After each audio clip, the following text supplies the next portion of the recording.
Hi, this is Hero again. I'm looking at some old tape that I made. Looks like it's from 2007. And what I thought I'd do today is let's go back.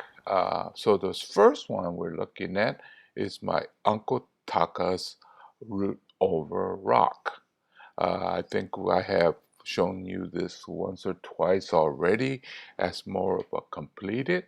So, all these have gone through different stages. Yeah, you could see that it's relatively young, and I think it's also have a slightly different configuration. And that's what a bonsai is. No matter how great or how old, it's always a process. So as we look at this really close up, you can see that the tree is really starting to engulf the rock. And in the future, you will see that you see less and less of the rock. So if I hang on to this or if I live long enough, the rock will be completely gone. But as a relatively young, you could still see a large amount of rock.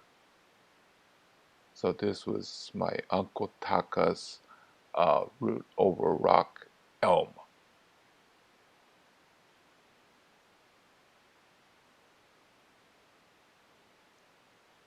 And we're gonna get to my uncle's pine tree.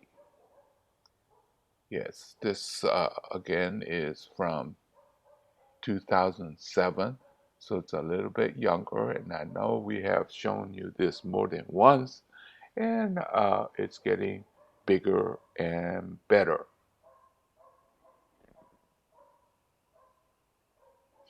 And then this is my sort of the novelty. Oh, I had this idea of doing a drive-through bonsai uh, using uh, ginkgo.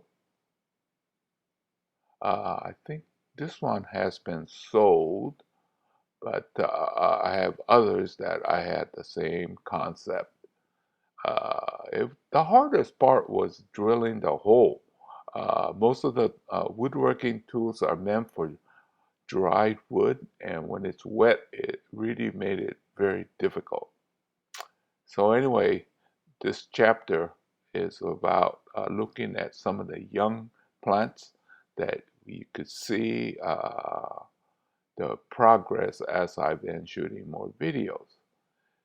Finding the right scale car was difficult. Well, it wasn't that difficult. Found out my kids had it, so I borrowed theirs. So anyway, yeah, so this is the drive-through tree. And I was using a ginkgo on this one here.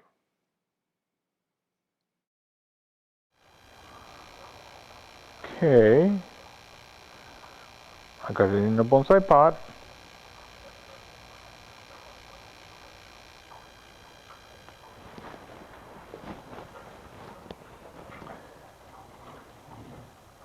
Not bad for a 1 year effort, huh?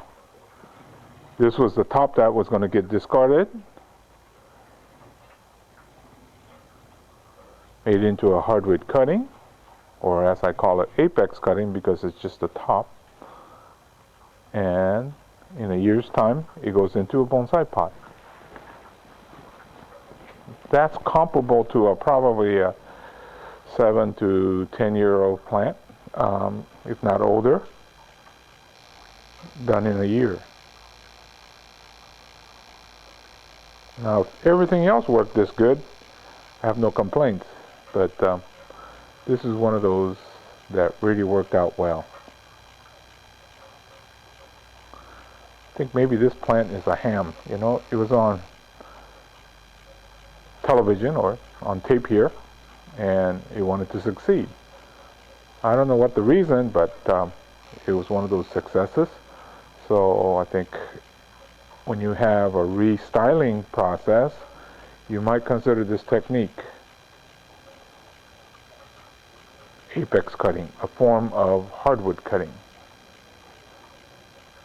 It's a sage and elm.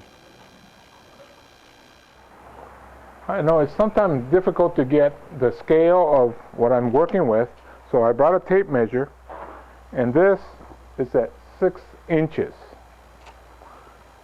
Even here is 2, and this is 3. It really is difficult to get something like this in 4 years.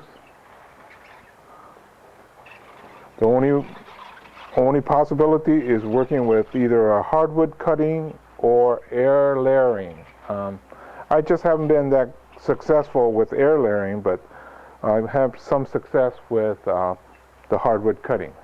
So let's take one more quick look and let's see how this progressed throughout the year. I will be shooting these as it leaves out, and then the subsequent pruning and things like that. But I really feel good about this sage and elm.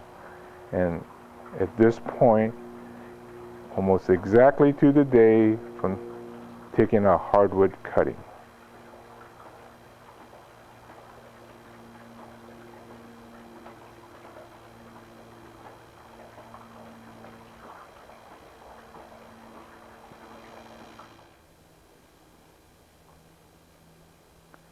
Okay, this is just a shot before I start the work. Okay, let's go ahead and evaluate this tree. Good base, solid start, good movement. I think the branches are more or less placed in the right place. As we go up,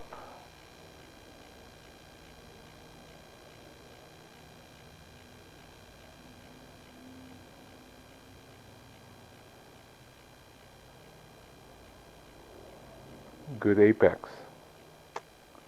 So, did you see a minor flaw in this thing?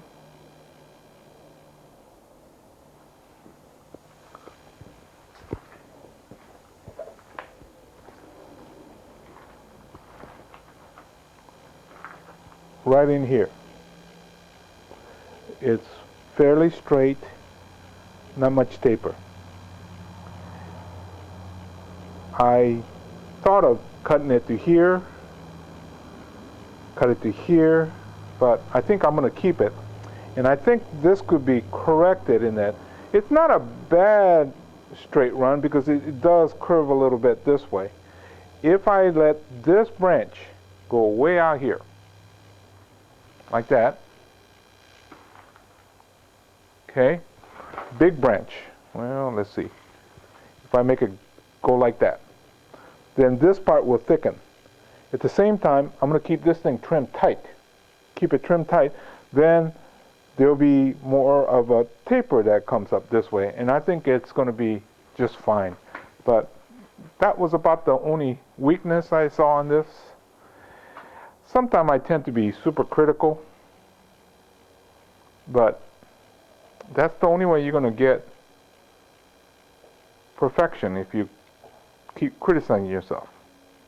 I try not to do that with my students because they'll burst their bubble or they may quit on me. But on my own material, I tend to be like that, trying to get it to the perfect state. And you know, we're never going to get to a perfect state, but there's always ways to improve. Here's one that I did maybe almost 10 years ago now. Same technique, middle of the summer, on this I believe was a big 15-gallon, probably 10 feet tall.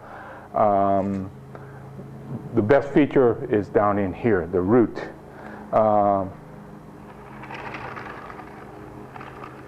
And now it's getting to the point where it could go into a nice bonsai pot. If I could find a happy home for this, it'd be great. But these are the things that I had. Well, when I first started, I had a lot more choices because I had maybe hundreds. And I had a great choice. Now it's getting a little bit harder to find anything this great, but I still particular.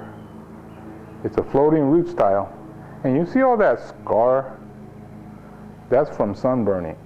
And initially, it doesn't look attractive. But once it starts to heal over and it ages, it becomes a feature that is really hard to duplicate. So there is a lot of stuff that happened because of oops that is really turning out to be one of the greats. This is one of my favorites.